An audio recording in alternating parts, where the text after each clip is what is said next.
Well, I was the first racer hired by Edison Dye to race Husqvarna in 1966. He offered me a ride, and if I raced the bike, he would send me to the 6-day trials in Sweden that year.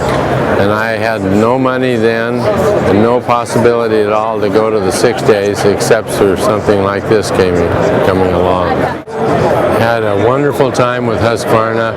I rode 9 6-day trials in Europe. That's 54 days on a 250 Husky every year. Never broke down. 54 days. It was so light and responsive. It was just light years ahead of any of the competition in those days. I remember the first time I rode it out in the hills, I told Edison Dye when he promised me he'd send me to the 6 days if I raced it for him. I said, well, we'll go test it. We unloaded it, and we had a motocross track there. We didn't call it a motocross track then, but it was really a motocross track. And I rode 1 lap around it and came back and I said, you've hired yourself a rider. And that was on a Thursday afternoon. And Sunday there was a desert race with about 2,000 entrants. And they all lined up in one big line and took off at the same time. And I got 3rd overall against the big triumphs and everything. And the next weekend I won overall with the little 250. It would stay up, get up on the sand, go. The speed would pick up. You didn't have to slow down very much with it. And we didn't have near the top speed the triumphs were going, but it was so agile and light and maneuverable that you could make up the difference.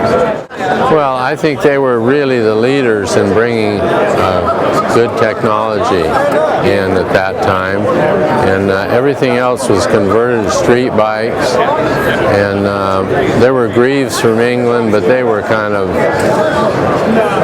clunky and obsolete. And reliability, the Huskies were very reliable.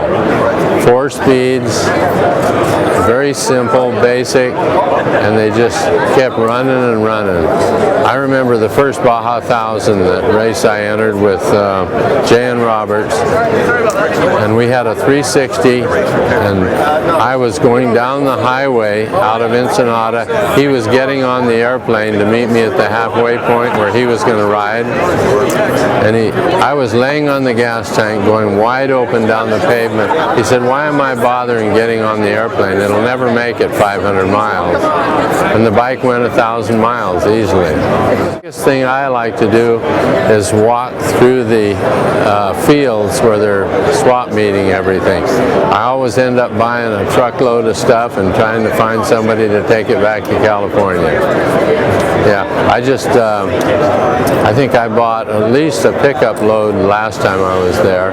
I have about 50 old bikes at home. Some are restored, some aren't restored. I'm usually working on 1 or 2 at a time restoring them. Seeing all the racing and the old bikes, and it's just a lot of fun. It isn't serious like the motocross nowadays. Yeah, I wake up about 4:30 in the morning every morning and work in the garage a couple hours before I go to work. And I've got quite a few at the shop restored, and I have kind of stopped restoring them pristine anymore. I just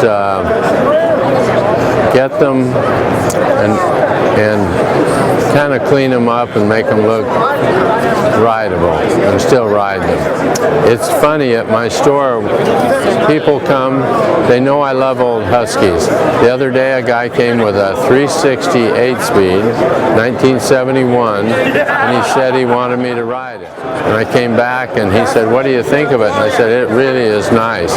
He said, well, I was a Porsche mechanic. I'd rather work on it than ride it, so I worked on it a lot and didn't wear it out. And he said, here's the title.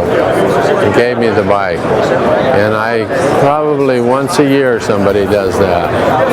They know I'll take care of them and display them, and they just bring them by.